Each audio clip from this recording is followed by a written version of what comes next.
When we ended part 2, I said we'd be looking at how 2 world wars would change the British Empire forever. And we will get there. But the more I thought about it, the more I realized that we'd be skipping over the most important part of the story. Because before we can understand how the empire began to unravel, we need to understand the possession that sat at its very heart. India, the jewel in the crown.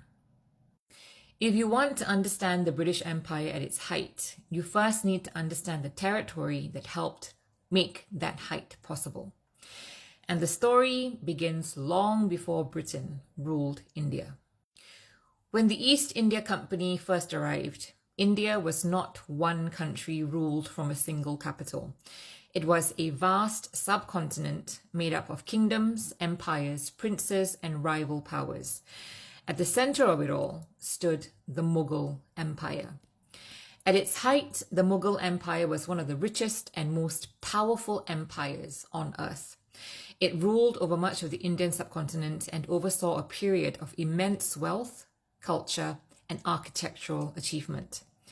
In fact, for centuries, India was one of the world's richest regions, accounting for a significant share of global economic output and attracting traders from across the world.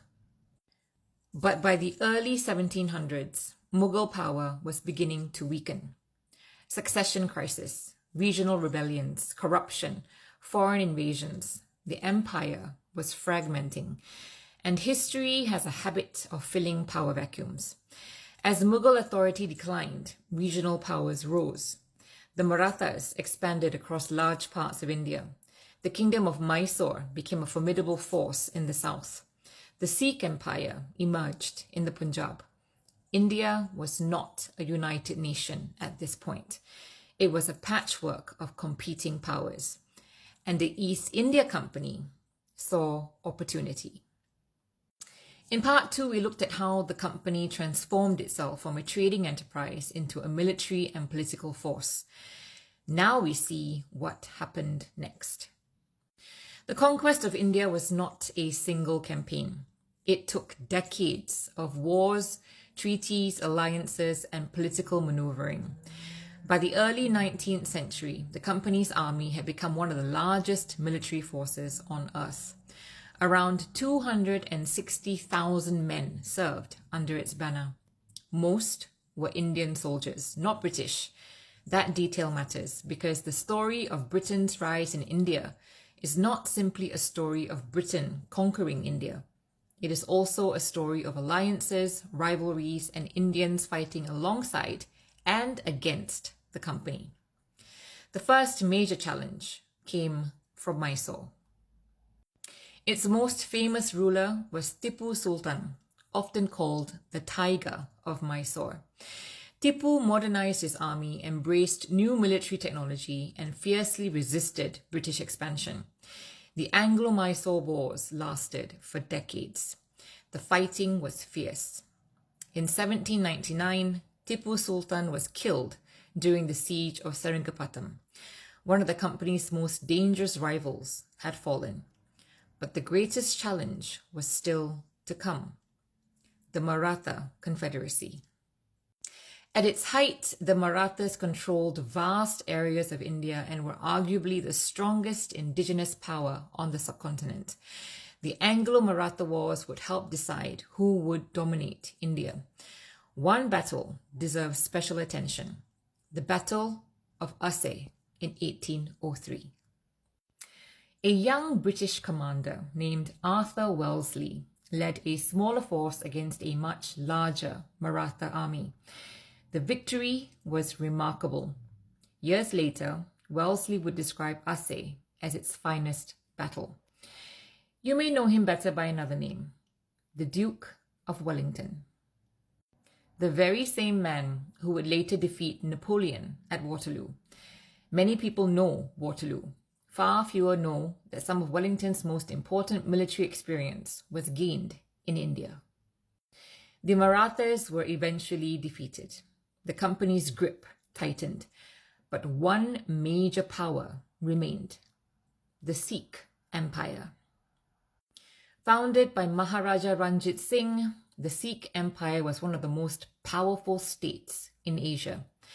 Under Ranjit Singh, it became one of the few powers capable of standing as an equal to the East India Company. Its army was disciplined, modern, and highly respected. Even the British approached it with caution. While Ranjit Singh lived, neither side wanted a major conflict. After his death in 1839, instability weakened the empire. The Anglo-Sikh Wars followed. The fighting was fierce. The Sikh soldiers earned respect even from those they fought against.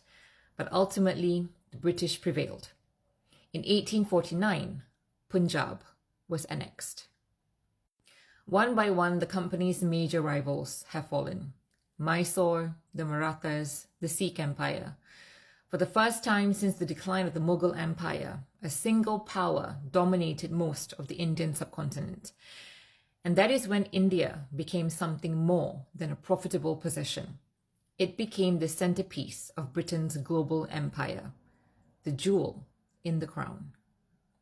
India supplied cotton, tea, spices, indigo, and countless other goods. Its markets generated enormous wealth. Its strategic position connected Britain to the wider East. Indian-grown opium was exported into China, helping fuel a trade that would eventually contribute to the Opium Wars. India was not simply another colony. It was the beating heart of the empire. The British built railways, expanded ports, constructed roads, established universities, created administrative and legal systems that, in various forms, still influence modern India today.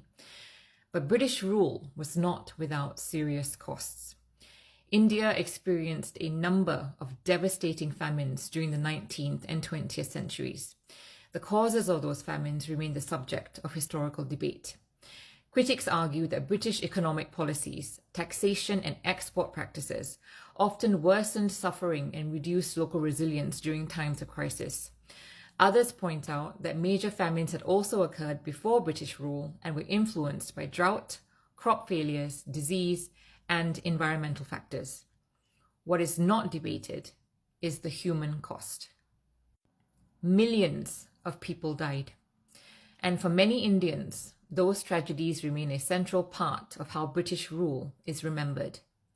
Supporters of empire point to railways, infrastructure, legal institutions, and administrative reforms as evidence of modernization. Critics point to economic extraction, political domination, and the devastating impact of famines. The truth is that both perspectives form part of the historical record.